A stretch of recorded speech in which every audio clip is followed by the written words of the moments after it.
oo yacni waxaan ka wadaa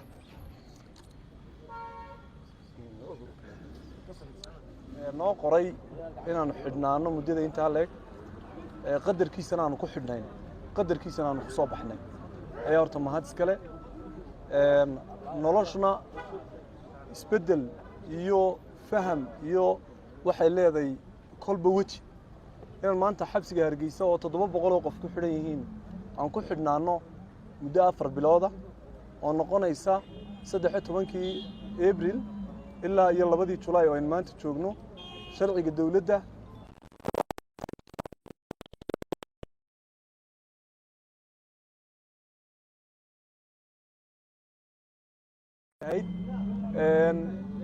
waxaan ku faraxsanahay inaan baranay walaalo kale oo xabsiga ku jira oo dad fiicana oo noloshooda iyo mustaqbalkooda iyo asaasiyaadkooda uu kala duwan yahay waxay ku xidhan yihiin kala duwan yihiin oo maanta hadii banaanka aan joog lahayn aan baran lahayn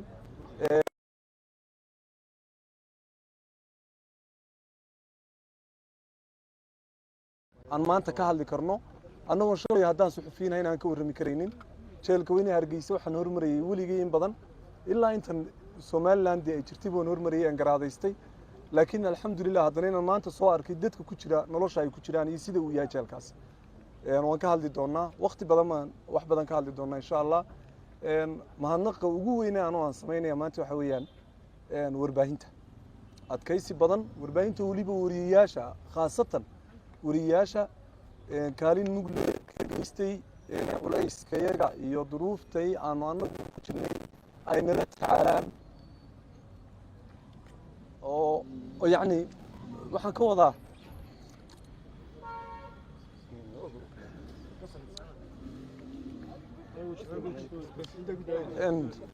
يعني وقت adag oo karti wanaag jacayl ixtiraam qadarin intaba na siiyay warfidiyaanada Somaliland iyo dadka kale ee warfidiyaanada ay hadlayba waxaan anu aaminsanahay inay yihiin ehelka dhabta ah walaalada dhabta ah warfidiyaanada suxufiyiintu hiilka maanu waligay waxa oran jiray markaan anigu aan warbaahinta ka shaqeynay waqtigaan bixino nolosha aan bixino dadaalkaan bixino inaga walaala ah anu walaalkay Mareykan buu yimid halkan buu joogaa intaas oo cishu dadaalayay uu soo dhoofay waxa laga yaabaa inaanu 6 bilood 4 bilood 5 bilood hali jirin laakiin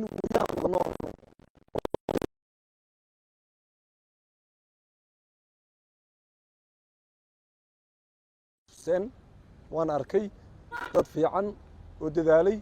karti u yeeshayna xirfadooda difaacaan warbaahintu inay xuquuqdooda difaacdo xaq bay u leeyihiin inay xirfadooda difaacaan wadasheen waan idin mahadnaqaya dadaalka aad sameyseen iyo kartida aad sameyseen qodobka ugu weyn waxa weeyaan xuquuqda asaasiga ah ee aan leenahay inaan u noolaano ee warfidiyaanada ay u noolaadaan waa shaqadeena bulshadu iyo dadka aan u waramayna waxa weeyaan haddaan u suxufi jiri lahayn shaqadaada laguma ilaaliyeen mas'uulku kuma ilaaliyeen haddaan u suxufi jiri lahayn oo ninka siyaasiga iska ilaalin lahayn adigu kumaad badbaadeen inaad xaq ka hesho dawladda iyo cid walbaba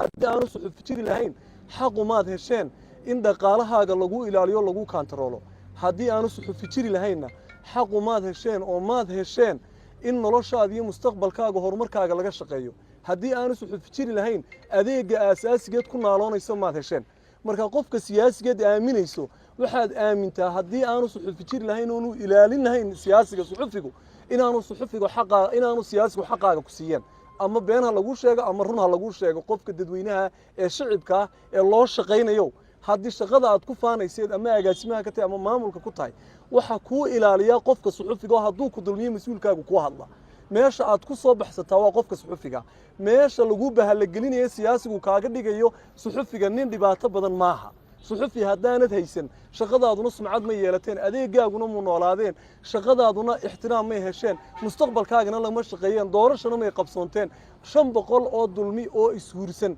ayaa ka dhici lahaa halka haddaanu suxufi jirin marka suxufiga beenta lagaaga sheegayo iyo suxufiga lagaaga sheegay inaan muwaadin ahayn iyo suxufiga lagaaga sheegay inuu qaran dumis yahay waxa weeyaan ninka siyaasiga dan u leeyahay buu marsada marka waxaan leeyahay aaminina waxaan u aaminay waxa weeyaan adigu haddaan aamusno oo aan kamaradaha wada dhigno qofka wasiirkadu shaqaynaysa qofka mas'uulka xafiiskiisa ka shaqaynaysa 20 adeerkii iyo 20 maamulkiisa buu keensan lahaa adiguna xaq maad hesheen mushaharna maad hesheen dulmigaaga meelad kaga heshana maad hesheen saxaafaddu waad ku gaarsiisay qof walba muwaadino inaad si xorriyada u hadasho marka waxaan ka wada waxa weeyaan dadweynaha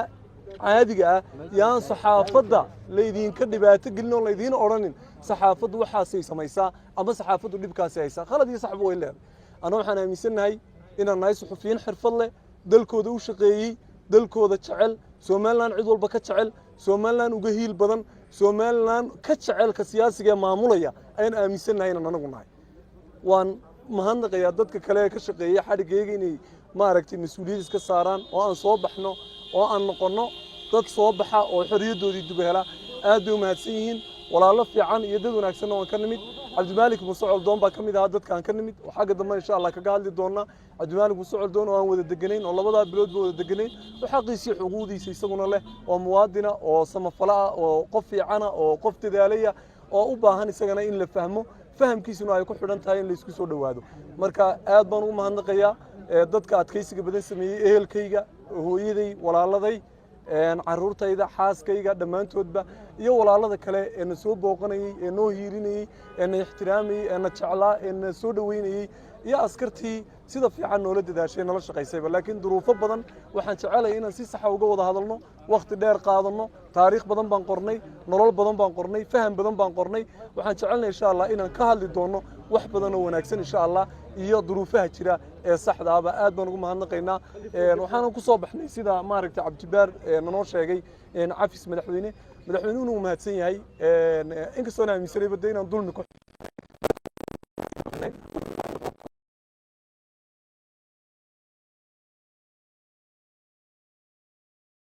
isagu sameeyay aad baan ugu mahadnaqayaa